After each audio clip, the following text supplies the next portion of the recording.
What's up, ladies and gentlemen? chuckfinleLP Crash Cortex Part 3. Here we are in the third warp chamber, the fire elementals domain, and we are beginning the gauntlet. This is a medieval themed level, and as I said, there will be a lot of fire.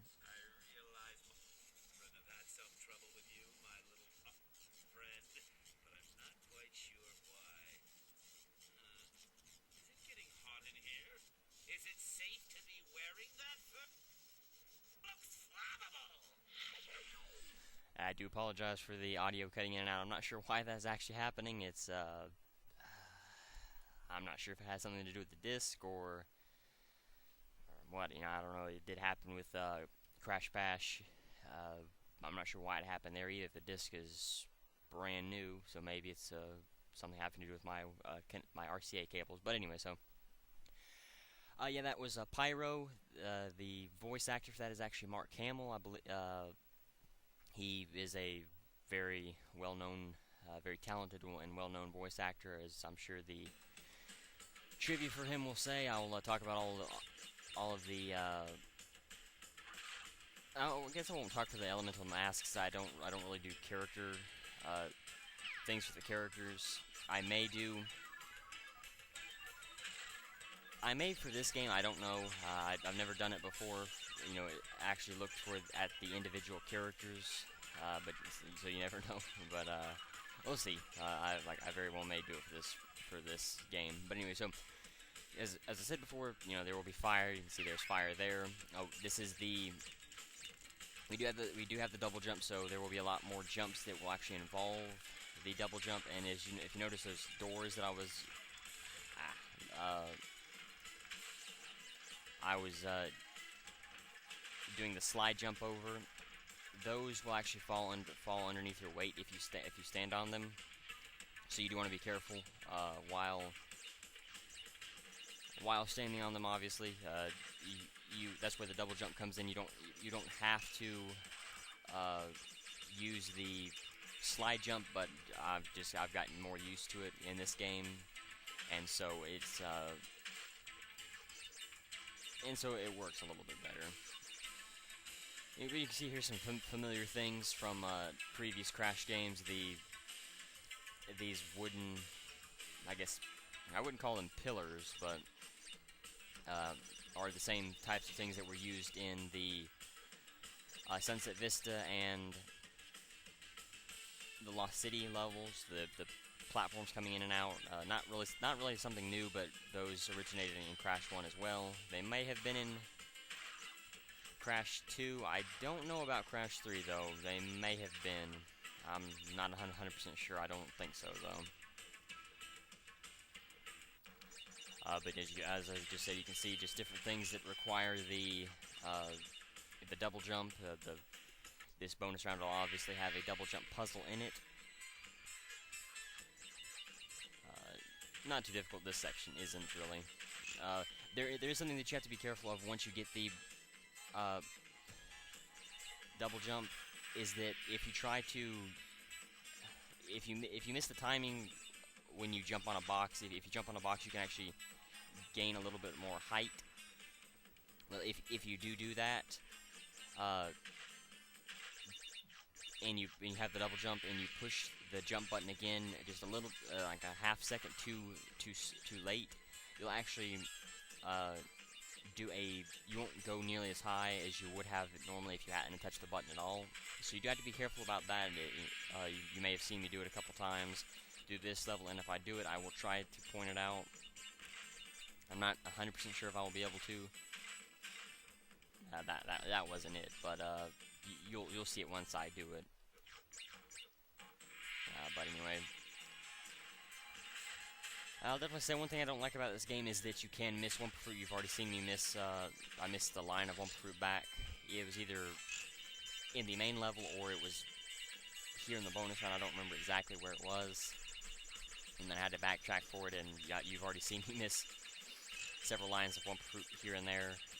While going through the 2D sections, you think, oh well, you shouldn't miss anything while going through the 2D sections. You have to duck underneath those spiked balls, or you will get hit. But you can see what the doors do. You step on them. Oh, maybe I think you do have to slide underneath them, but the okay, there you go. If you notice what I did, I tried to done it a little bit too late, and so that activated the double jump, and it messed me up. And good, I was hoping I didn't die, because there is a death route here. You can see the picture on it, a skull and crossbones with a knight's helmet on it. But yeah, I wasn't sure if I had died up to this point or not, so I'm glad I was able to go through here. But you do want to be careful, because getting back to, if you do die while going through here, getting back to this point is actually pretty difficult. So you want to make sure that you can come in here with at least 2 masks, and if you can't, you just want to make sure that you know the upper section well, so that you don't die while trying to go back through here. So, see, pretty difficult. The swinging swords and the spiked balls are the biggest thing that you have to worry about. The nitros on the sides, I don't think they can actually hurt you, and I am going to die here just so I can go out through the entire level and finish it anyway, just to cut down on time. The same thing that I normally do. And as I said before, you do keep the gym, so that is something very useful. It is a shame that they didn't keep the same gym design. As you can see, that looks like a normal clear gym. You may not have to worry about those spiked balls. I'm not 100% sure though. And so you obviously want to be very careful going through there. You can either slide jump into it and hit it to get up, to hit the mask, or you can do what I did the first time, just kind of try your best to land on the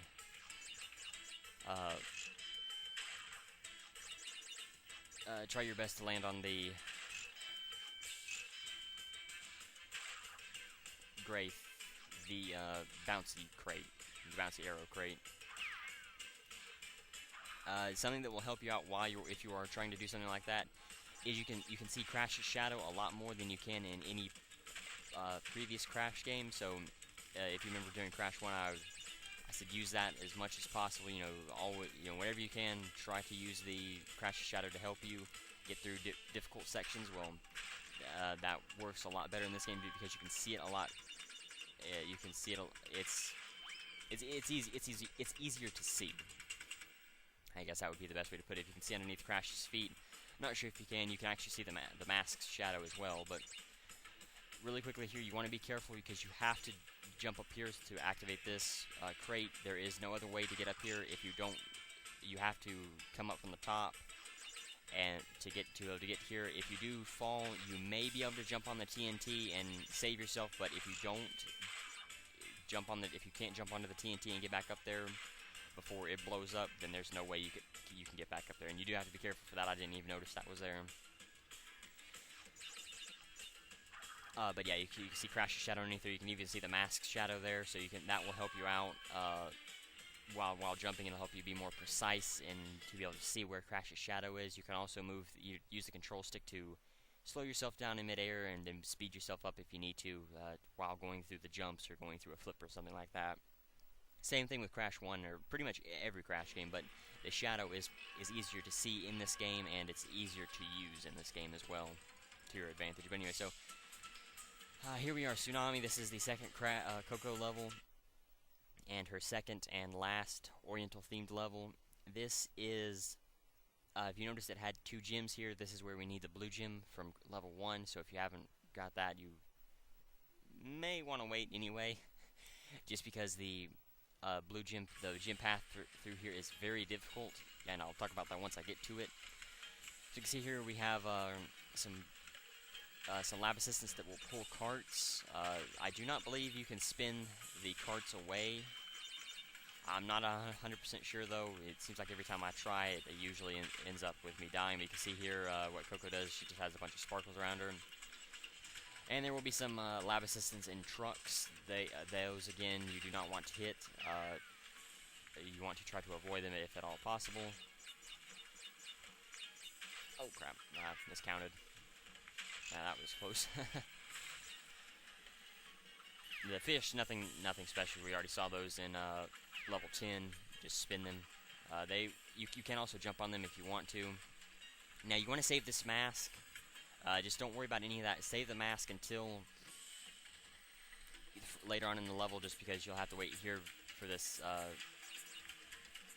bunch of TNTs. You know, unlike in Crash 3, if you do hit a mask, or if you do have a mask and you decide to hit and you do decide to go into the bonus round with the mask, you will not lose the mask by jumping onto the pad like you would in Crash 3, which is something useful. You do actually find yourself sometimes needing to use the I may have got one more bounce out of that, I'm not 100% sure, but I didn't want to risk it. Sometimes you will need to use the mask in the bonus round, but it's not that often, really. It's not something that I find that I need a whole lot in most bonus rounds. But you definitely want to use it for this section here. This is the scooter. You can jump with the A button. You can boost with the B button. And all you have to do is just outrun the wave in the background there. You can go after that box, but you don't have to. It's a life, but it's not that important. The waves will take it out, or the wave will take it out, so you don't have to worry about it. Just biggest thing you have to do is just watch out for barrels, the cart pullers, and the trucks. And as long as you keep the boost button held down, you shouldn't have any trouble at all. You do want to hit this checkpoint, and you may think, oh well, that's an odd place for a checkpoint. Well, not when you see what you have to do. Now, you do not, if you're going into the blue gym path, you do not want to destroy the nitros. I have done this before, and it definitely stinks. But you need the there's some nitros that has some wooden crates on it that will actually act as a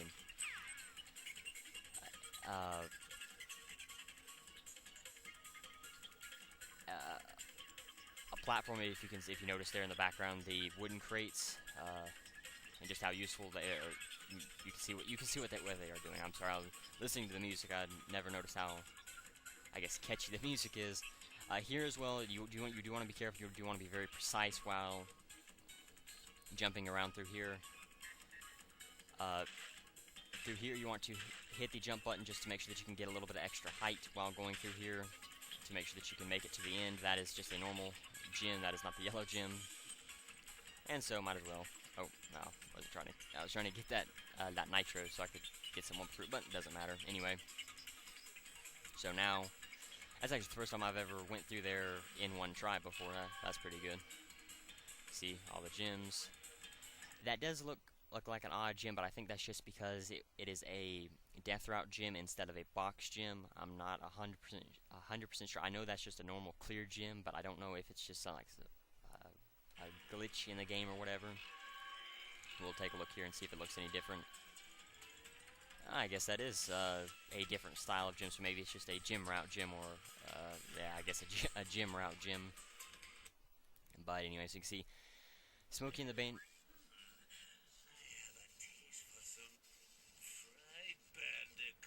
Man, what he said there was deep fried. Is again, I do apologize. I don't know why the audio is cutting in and out like that. I'm not sure if it's just like a defect with the game or what it is. All of my wires and everything should work just fine. You don't hear any voice messing up, I guess you could call it, on any other level. Alright, but you can see here we are in a race. You can rev your engine at the start, but you really don't have to. But you see here you race Dingo, Tiny, Engine, and Entropy. Entropy is the red Jeep. The blue Jeep is Tiny. The green Jeep is Engine, and the, I guess, orange Jeep or whatever that is Dingo. If you do fall down a hole, you will die, so you do want to be careful. Dingo's is the slowest Jeep. He is the easiest to get by. Next is Tiny, then Engine, then Entropy. He will usually be towards the end of the... No, that stinks. He will usually be at the end of the track when you see him. And you can see even Crash's eyes there closed. If you do have the life, or the they call it a HUD, with the lives and the boxes and everything. If you do have that pulled up and you lose a life, Crash's eyes will close, just like it does there. That is something that I've didn't fail to mention, but I'd just forgotten about it. I knew I would show it off later on. Just like with the motorcycle, you do have a little bit more control. Well, no, you don't actually. You can slide out very easily, but you can actually control where you want to go a little bit easier and try to go after boxes. But if you do pass them even a little bit, and you will not be able to hit them, there's actually a brakes. If you hit the B button, you can actually use brakes, and this is actually good to go ahead and knock out all the boxes first, and then come back through here for the crystal, just like we do with the motorcycle levels of Crash 2 or Crash 3. Except it's a little bit more needed here, just because the ability to slide out like that very easily, and because if you're fighting the other characters, you'll push and you'll push and you can actually be pushed out of the way very easily, so it's not that useful. I was almost at the end too. That stinks. You can see there, Crash's eye, the life head eyes being closed. This is kind of difficult, going after the boxes, just because it's very easy to miss, and if you do take a whole bunch of time and waste a whole bunch of time trying to go after the boxes, and then end up losing, that will also make this a lot longer and a little bit more difficult to do. The best piece of advice I can give is just to crap. I knew I was gonna miss that. Well, I maybe could come back through here and just try to win. I may try to do that, unless it seems like I'm not gonna win. Then I'll just die again. There are no checkpoints with this, so it's a one-lap race. So there are no checkpoints. So you can, if you decide to come back for the gym, you can. This is the way this is set up is by you have to get to the end to you have to come in first place to be able to win. So you have to keep that in mind. You cannot go after both the gym if you decide to take the winning route. If you try to go after the oh, really? That stinks. I kind of got sliced. I was running into Entropy by accident. I realized, oh, well, that's not going to slow him down. It's going to slow me down, and I didn't win. That stinks. But anyway, thankfully it doesn't kick you out into the warp room immediately like it did with Crash 3. That is one improvement, I guess you could say, with the races. It would stink if you were trying to go after... If you were trying to go after the race, or the gym or the crystal or whatever, and you had ended up losing. It doesn't do it with the gym, I don't think, until after you win the crystal, but I'm not 100% sure. Because I know if you win the race and you get the crystal, it puts you out into the warp room, but I'm not sure if it does the same thing with the... Actually, I think I'm just going to sit. I'm just going to wait and let the other race just go by me, because I'm already committed to the gym strategy, so I'm just going to sit here a moment. I may see how slow I can go, but I'm not going to really worry about trying to get ahead of anybody. But Dingo goes so slow that it's you can very easily catch up to him, and if you do, you have to wait quite a while, a lot longer than I care to wait for on a video, because this is already going to be pretty long, and having to do this over and over. So I don't want to waste a whole bunch of time. I missed that one crate. I knew I should have slowed down instead of keep going, but it is what it is. So I'm just gonna go ahead and die. And I may just cut to get to the end of the race, just get the gym, then come back in here, just so that I can.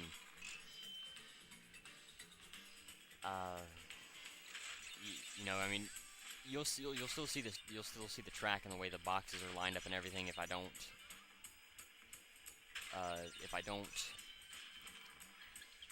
crap! I wasn't carrying enough speed. I was trying to slow down, hoping I could make it.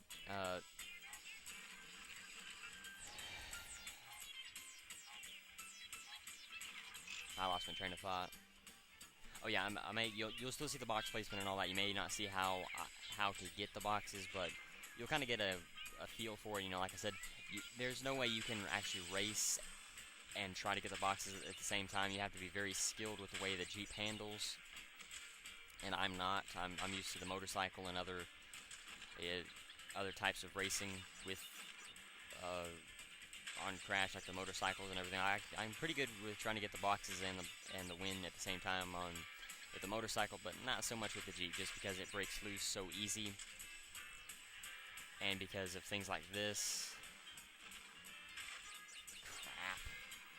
I mean, there is no way to back up and there's no way to turn around. You can only go so, you can only go so much. I think the motorcycle may have let you turn the opposite, turn sideways a little bit better. Yeah, this will be my last attempt. If I end up missing a box now, I'll just go ahead and cut until I get the gem, and then I will show off how to get the crystal.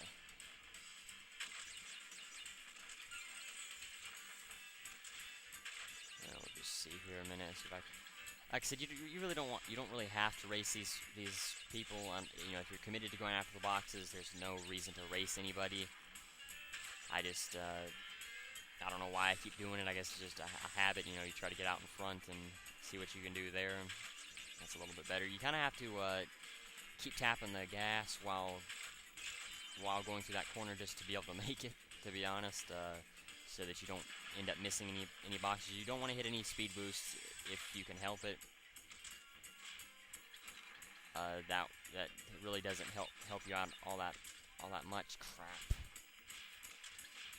That sucks. And there's no way I can catch up. He's already too far ahead of me. Yeah, there's no way. So I'll just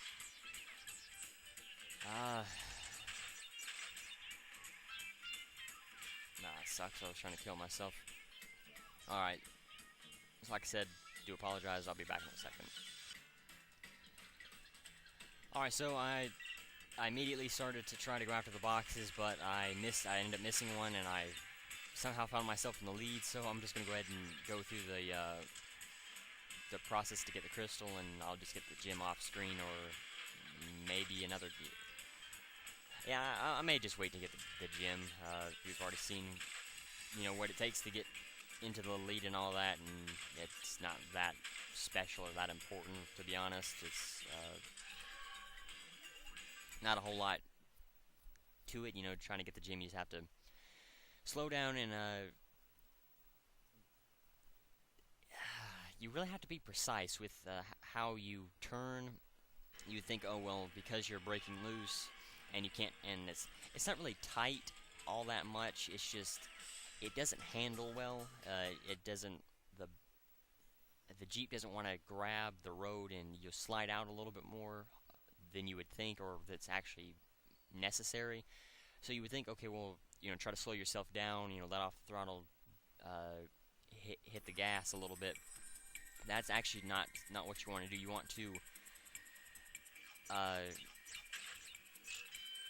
want to just hold the gas down as much as possible. Don't even think about slowing down, and just try to turn into it as much as possible, and it will somehow grab traction and just send you straight towards the box. That's about the best strategy I can say. You've seen me do it a couple times, trying to go after those 3 boxes that usually trip me up. So, it's just something. So you can see here, Tiny comes back to be a enemy or an obstacle to dodge. You cannot hurt him like with the penguin. I could just roll into the penguin and I guess kill it, or make it disappear, whatever you want to call it. You will also see Entropy and Dingo. Dingo will throw fireballs, and Entropy will use his tuning fork to do the same thing, except it will be just a one. Well, you'll see it. It's not that difficult to explain, but it's just better that you see it rather than me explain it. But you can see all the ways you can die. This isn't nearly as easy as Eskimo is bamboozled. a lot different, a lot more difficult just because you have the nitros, the holes, tiny, the penguins, dingo, entropy. You know, there's a whole lot of things that can go wrong very easily. So you want to be very careful and be very precise. All of these holes, you have to be very slow and very accurate on how you roll. You don't want to gain too much speed, or you'll end up missing. I don't know if you can hear that, but you may be able to. I'm not 100% sure, but that is Dingo. That tells you when Dingo is near, and you can kind of see at the top right of the screen. Dingo there shooting his fireballs. That's what he does. He will lay down a pattern of fireballs. You can see what his new design looks like. New design pattern, you know how, like Coco, pretty much everybody looks different with this new art style, but he pretty much looks the same as he did in the previous games. And you see, there he is again.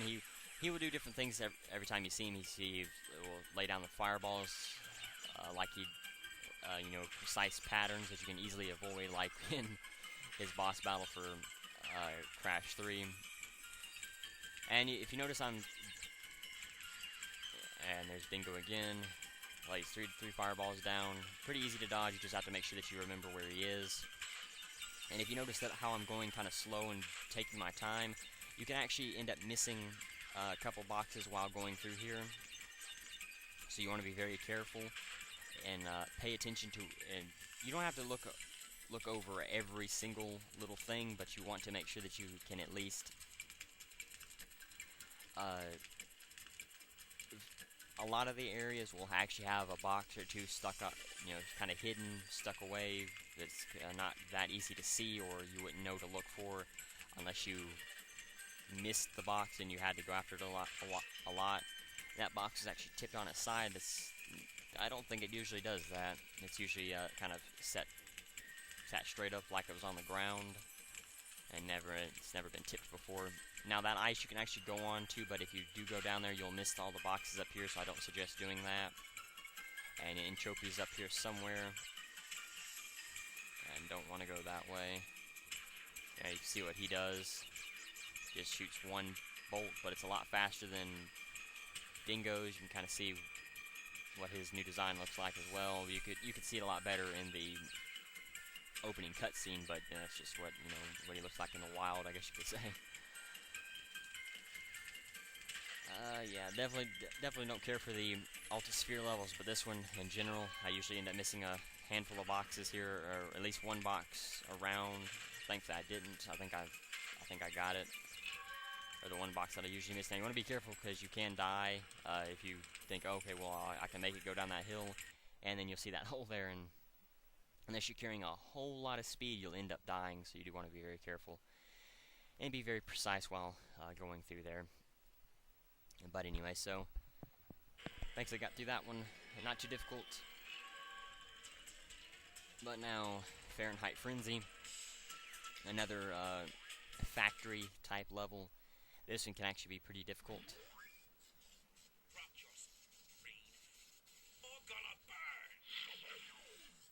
I don't even remember what he said there.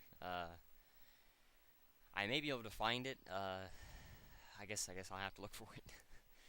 I guess it must be the disc. It's like I said, I've had it for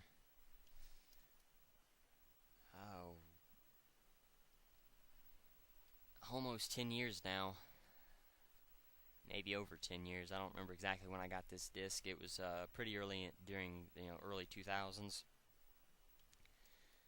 And so this is the GameCube version, as I've already said. So it's been around. I've had it for quite a while. The disc is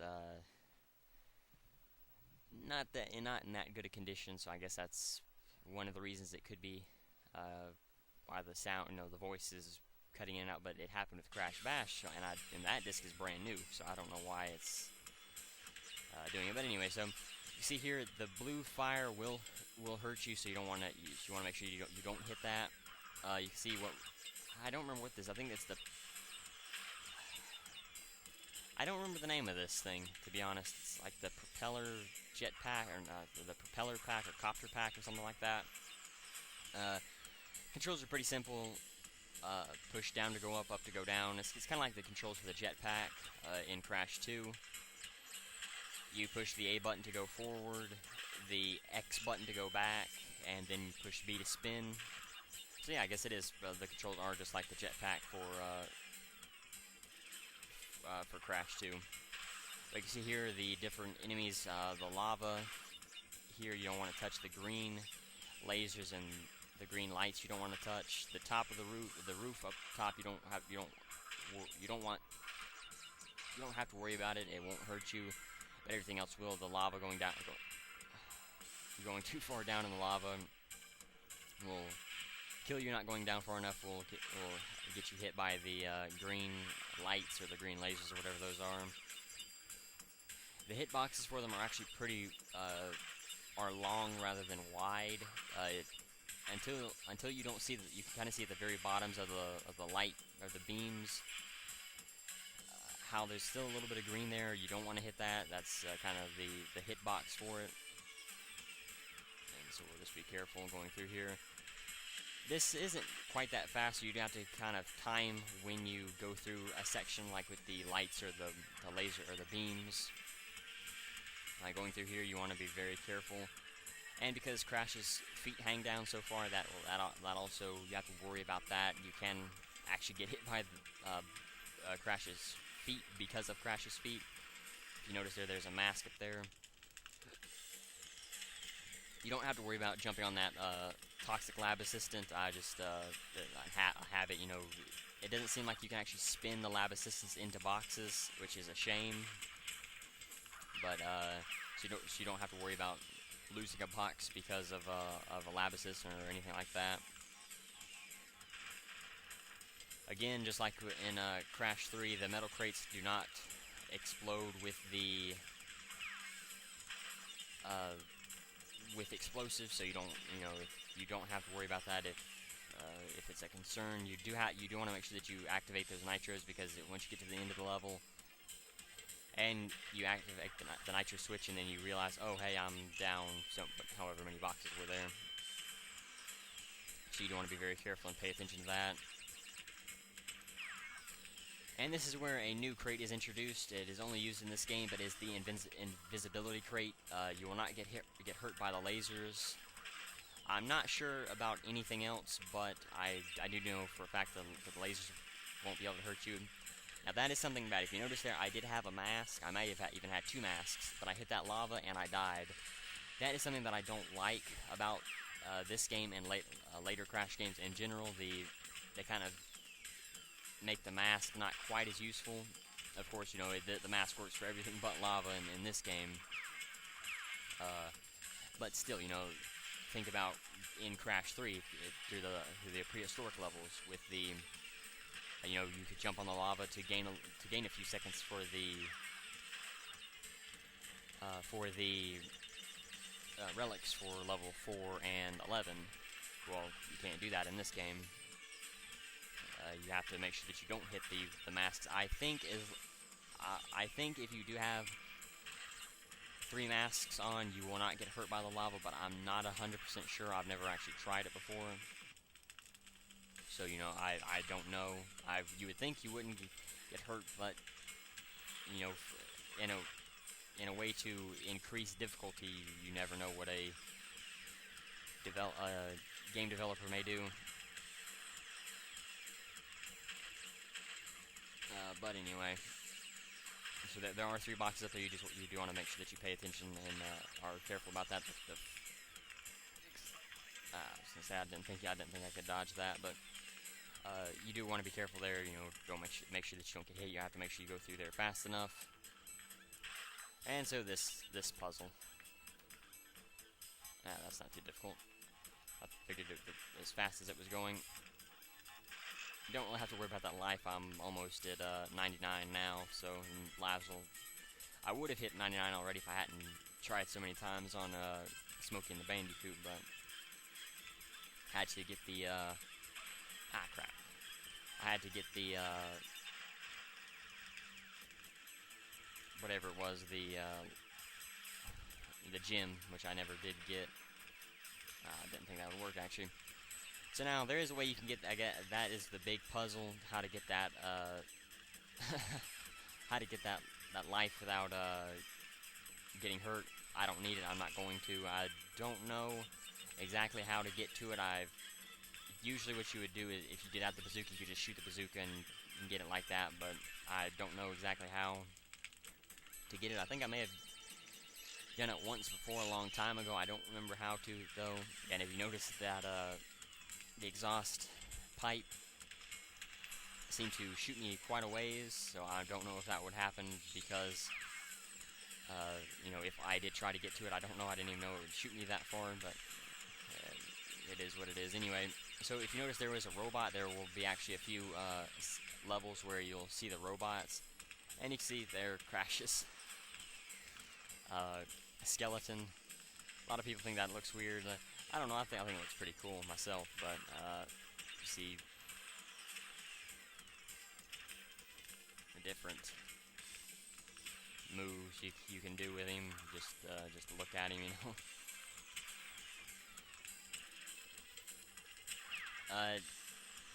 But anyway, so you don't see through the mask or the lab assistance. It's only Crash. You know, I don't know why they. I guess. Well, I guess I'm glad that they didn't have, you know, be able to see through the mask or the lab assistance just because that would make it you know, they may have had to take something out because of the. Oh, that's right, I got the invisibility. You know, they may have had to take something out of the game or make something not quite as hard or long, or level not quite as long or whatever, just because they added the ability to see through the masks or the lab assistance. I mean, you never really know with that kind of stuff, just because the discs are. There's only so much memory on the discs, all of the discs, the PS2, GameCube, Xbox. So you do have to kind of think about that and how little they can add and what they can and can't add. But anyway, so if you did notice there, I did spin that one lab assistance into the other, so I guess they have to be pretty close. The triumphant hero Crash, reduced to a pile of smoldering ash. Let's finish this. So I guess as long as you're close enough to the I guess as long as the lab assistant or whatever you're spinning into the box is close enough, it will hit, but I'm not 100% sure on that. That's the only thing I can think of. But anyway, so you can see Crunch is, I guess, encased in rock or volcanic rock or whatever, I don't know, but what he will do is he will chase you and throw fire rocks at you, or fiery rocks at you, and what you have to do is you have to get into this machine and just get close to him and then just spray water on him. The controls for it are you can jump, you can move. You cannot move backwards, you can only move left, right, and forwards. You can jump, and you can shoot the water cannon. If you shoot the water cannon, that will slow you down, so you do want to be careful about when you decide to use it. That is just something something to pay attention to. As you can see here, the course gets longer, and the course gets longer, and Crunch's boulders will actually get faster. And what he will do now is he will drop little lava rocks directly behind him, kind of in the path of where you're going to go. They will blow up after a while, but you don't have to worry about getting hit by that one. And the rocks will go faster. Now, what's different here is that some of the rocks will go even faster, and they will sometimes break into two smaller rocks. You do have to be careful about that, because those smaller rocks will actually move a lot faster than any of the other any of the other types of rocks. But once you get to the end, it's very easy. Now what Crunch will do is he will drop little lava rocks that will roll towards you, or they'll just roll backwards from wherever he drops them. So you do want to be careful about that. Because see, this runs by itself, by the way, but you can move left, move around all you want to, and then you just get into this little arena, and you get the Death Tornado spin to spin longer and faster, or to glide while in the air. Press B repeatedly, just like it was in Crash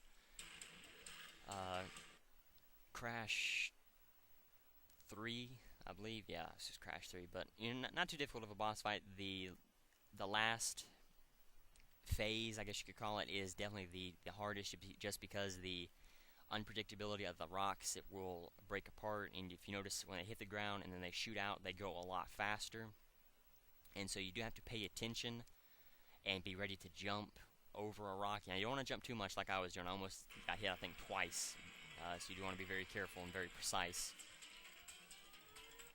Cortex! Why is that? Dingo's crisp. Beaded rock up. The question. Super weapon. I don't need another mask snow. I can take this Crash punk out with my metal arm tied behind my back. Oh, Crunch. Stop being silly. He will use the elemental masks. No need for you to lose any beauty sleep. I don't even know what Ukuka said there again. I do apologize, nothing I can do. Alright, so that's everything done, so we'll just run through the trivia and everything like I normally do really quickly.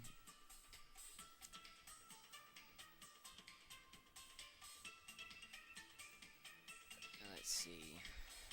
We'll start with the Gauntlet.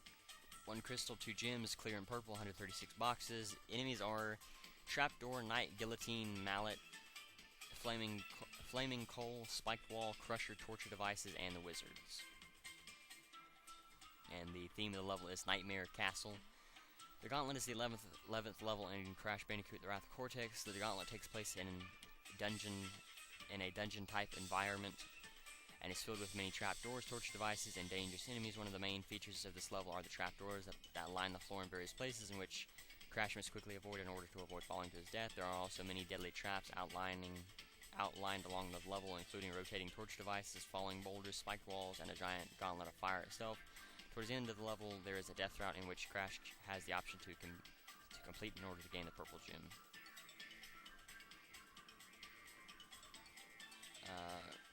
Trivia, interestingly, all the versions have a different number of crates, I guess all the different versions of the level. But yeah, that's all the information for that level, so we'll go and do Tsunami. 1 crystal, 2 gems, both clear, 101 boxes, Bearded Trolley Man, Cart Ninja, Flapping Fish, Ninja Lab Assistant, and Tsunami. Those are all the enemies. Tsunami is the 12th level in Crash Bandicoot: The Wrath of Cortex. It is the second Oriental style level base level, along with Bonsai. It takes place on a thunderstormed town in a late afternoon. As its name suggests, the town in which most of the level takes place is destroyed and sunk by a tsunami. When being chased by it, Coco must break all the crates open herself, because the dangerous tidal wave doesn't break any of them. That is false. That is false. That is... Wow, I'm actually surprised they would write that on there. Trivia, it is the only level in the game that Coco uses her scooter. Yeah, I'm actually surprised they would write that. But anyway, so Smoking the Bandicoot, 1 crystal, 1 gem, 34 boxes. Pits, Tiny Dingo, Entropian Engine. They're not really enemies per se, but they can throw you into the pits and slow you down, so I guess they could be considered enemies. Smoking the Bandicoot is the 13th level in Crash Bandicoot: The Wrath of Cortex. It takes place in a desert where Crash uses the Jeep to race Cortex's minions in a race for a crystal. It only has 5 ranks, 1st through 5th. Dingo is seen to be the slowest in this race. Trivia, this is the only level where Crash races against Cortex's foes in the Jeep. The level's name is a possible reference to the 1977 film Smoking the Bandit. This is the first level in the main Crash continuity where you have to win the race to get the relic. Okay, I didn't know that. So we'll go to Eskimo Roll, 1 crystal, 1 gem, 82 boxes, Holes, Tiny, Penguin, Dingo, Fire Pits, and Entropy. Tiny cannot hurt you, but if you roll into him, he can actually send you going a long way, so I guess that could be considered an enemy more. It's more like an obstacle, but, you know, it is what it is. Eskimo Roll is the 14th level in Crash Bandicoot throughout the Cortex. Most of this level is an Arctic-style world, just like Arctic Antics. In this level, Crash travels via Altisphere, but in the snow, and this is where you meet some past enemies. Trivia: this level seems out of place in the Fire Warp Room, so it was probably supposed to be in the Air Warp Room. This level contains some glitches within, like if you launch off a transparent tube far enough and land on top of Entropy, Crash will continuously bounce up and down on his head, and since you are not unable to jump onto an enemy's head in an Altisphere, this is a rare coincidence. You can see here, this is the Air Warp Room and what it looks like. You can see a snow base, so that's why they're saying Eskimo Roll may have been supposed to be here. Many members of Cortex's group appear in this level. This is one of the only levels to feature Dingo Dial in a cameo appearance. That last one really wasn't a trivia, but it is, like I said, it is what it is. Anyway, Fahrenheit Frenzy, which is Copter, Volcanic, Magma, Lab. For Tsunami, that's Oriental Scooter Chase, Smoky the Bandicoot Desert Race Jeep, Eskimo Roll, Altisphere Snow. So I did forget to mention that. Fahrenheit Frenzy Crystal, 1 gem clear, 147 boxes. Enemies are Lava, Plasma Cannons, Furnace, Radioactive Lab Assistant, Vile, Throwing Lab Assistant, Green Laser, Pillar, and then the Claw Robot. Fahrenheit Frenzy is the 15th level in Crash Bandicoot throughout the Cortex. This level takes place in a lab inside a volcano. In this level, Crash Bandicoot uses his copter backpack to get through a cave to get to the lab. Inside the lab, there are rooms that can make Crash invisible or show his bones. This is the second and last level of this game that has 147 crates. That's odd trivia, but okay. So now we'll go to Crashes to Ashes. Boss, Flaming Village Mech, Death Tornado, Crunch's Flame Wall, and then the Fire Rocks that he throws. Crash to Ashes is the third boss level in Crash Bandicoot. If Crash has collected all of the crystals from the Fire Hub of Coco's VR Hub system, pretty much the Fire Warp Chamber, then he will be allowed to take on Crunch as well as the Fire Elemental Pyro. The arena seems to be placed inside a volcano, and there's a long path over a bridge as well. If Crash defeats Crunch and Pyro for the first time, then he will gain the ability to spin for a few seconds longer than he normally could. And you can see here, that's what it looks like. I don't think it lasts quite as long as the Crash 3 Death Tornado spin, but it is pretty useful. So no trivia for the level, so I'll click on Pyro really quickly and see if I can find out anything about him.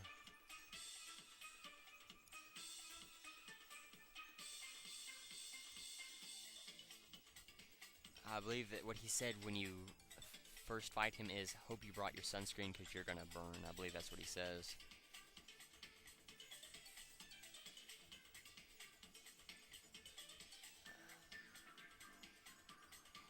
Yeah, I guess that's all it is. But anyway, so thank you for watching. The challenge of the video is, how many rockets did Crunch throw at me during the entire during the boss fight of Crash to Ashes? Thank you for watching. In part 4, we will go through the 4th warp chamber, and we'll do just like we did with the last 3. We'll get all the crystals, get as many gems as possible, and then we'll do the boss fight. So until then, later everyone.